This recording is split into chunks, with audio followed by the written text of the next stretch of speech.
Hello everyone, and welcome to the Brickformula review of LEGO Set 9444, Cole's Tread Assault. It has 286 pieces for ages 8 to 14, and it's from the Ninjago series, Masters of Smijitsu, and this set retails for $39.99. And I would like to give a shout out to quite a few people. I have Caleb Park, 27, the username 267, the 007 No, the Droodler, Commodore Ben, Wallstair 192, Maxilos 99, Resco 2812, Lottie 9797, Jacko Grange 999, DMTJ 2834, Aaron Rocks 3451, Ray Unicorn 0602, Black Stands, and the Soar Yellow 10. And those are all the subscribers who had asked me to review this set. So everyone, try to check out all their channels. Anyway, moving forward, here in the front we see that Hypnosis cannot stop a moving vehicle like that, and it looks like Scales is going to learn that the hard way.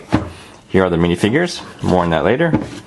And here in the back we see all of the playable features, and it looks like Scales is having a really bad day. He's just losing. Anyway, I'll talk about this set in more detail coming up. You get two minifigures in this set. Just ignore the ladies in the back there, they're just there to look pretty with the car. Anyway, first up is Cole ZX with all new printing, which is pretty cool. The face is the same as always. And here's a close look at the torso. And that looks like a pretty tight knot on the waist over there. Kind of makes me wonder how long it takes him to go to the bathroom. Especially after he eats his spicy recipe. Although he does come with the Scythe Quakes, so that should help him undo things a little easier. And there's the back. Next we have Scales, leader of the Hypnobri. Now, what's weird about his printing, or maybe even cool, is that it actually looks like an x-ray of his spine. And maybe a little bit of his ribcage too. And there's the back, which is pretty similar. There it is. The head doesn't really turn, but here's a closer look, which is really cool and intimidating. And he comes with the staff of the Hypnobri, and a snake to hit you with, and you would hate to be on the wrong end of this one. And here is Cole's Tread Assault. I think for starters, I'm going to show you all of the playable features first before I show you what the model looks like all around. And I'll start with the blades opening up. And basically the way that works is you push this thing in and it will make all 6 blades open up. And there it is. How cool is that? It kind of reminds me of a porcupine after you scare the crap out of it. And basically the way this mechanism works is that we have 2 rubber bands here, one on each side.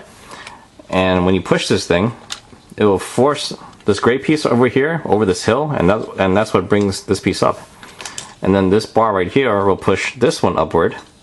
And down here there's another piece that will push this gray one to the side. And here it is in slow motion.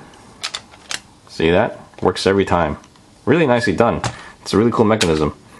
And you'll also notice from the box that this thing can also convert when it flips over. And it drives just fine when it's on this side. I am surprised that this side is green.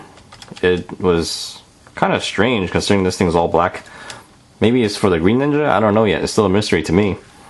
And the next feature, as you'll notice, is that the cockpit over here, or the driver's seat, whatever you like to call it, it can turn every time the vehicle is flipped over with no problems too. And let's put Cole inside there. You notice that it's pretty smooth. There are no studs for Cole to attach to. So close that up. And make sure it's closed all the way, otherwise it will get caught when it's rotating. And there it is, it works really well. No problems there. And now to take a look at this model all around, because this thing is really neat. It actually looks like a Batmobile in the world of Ninjago. And here's the view from the side. You gotta love these golden rims over here. They add a really nice touch to it. And you'll notice on the side here we have this really big blade. Now when this thing is extended, that's as far as it goes, and when you look at it from the front, it doesn't look like it goes very far. I think if these were extended to about that much, it would be a lot more effective, but oh well, that's as far as it goes, so nothing you can do about that really. And here's the view from the front again, and you'll see that up front and center we have this cannon here, which is really nice. I kind of wish my car has one. I could use one of these. This would send the guy in front of me a clear message to get out of my way. I mean, I could always honk, but that's rude. I could shoot one of these and it'd be funny and cruel, which is more of my style. Also in the front over here, we have these 2 golden spikes, which looks really nice, and they're made of a soft rubber plastic. However, I think these pose a safety hazard because if you have kids who play together and they're known to fight occasionally, this actually has a pretty good stabbing feature, so you might want to take these off because you don't want them to lose an eye over this thing. And this thing looks like a lot of fun too, so it is quite possible they would fight over this. Anyway, here's the view from the top. Looks really nice. And when you flip it over, you have the bottom. And while we're here, this thing cannot open up the blades when it's on the bottom because for obvious reasons, the blades down here cannot open up and it kind of just stops the whole mechanism from working. However, this cannon can extend all the way upward like that, which looks pretty weird. And here's the view from the back. It's pretty flat, and then when you open this up, this thing actually looks like it could fly. For the most part, it's beautifully done. And now on to the recommendations. Overall, this is a pretty nice set, but when it comes to the value, I do think it's pretty steep because we're looking at 14 cents a piece. If you can get this for $30, then that would be pretty reasonable. Now, Toys R Us has this for 50 bucks, which is crazy because even after the buy one get one half off promotion that they have every now and then, you're still paying pretty close to full retail. So ideally, I do recommend you try getting this somewhere else, hopefully with a 25% discount as well if you can. Now, when it comes to play value, it is pretty good. When it comes to weapons, these blades here can come off, and they can fit in the hands of a minifigure. We have two golden swords here on the sides. We have the side of Quakes, the staff of the Hypnobrai, and the snake, so not too bad. And if you look over here, we have this part here on the tire. That can actually come off, and you can use that for your spinners. I think this is the only set that has it, so that's a nice plus. Oops, looks like Scale lost it before the duel even started. And that's what it looks like. So it's pretty neat. Not too bad, although it does look a little bit plain on the golden spinners. Anyway, in the end, I think you will find this to be a pretty cool set.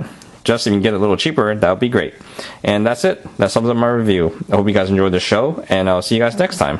Thank you for watching.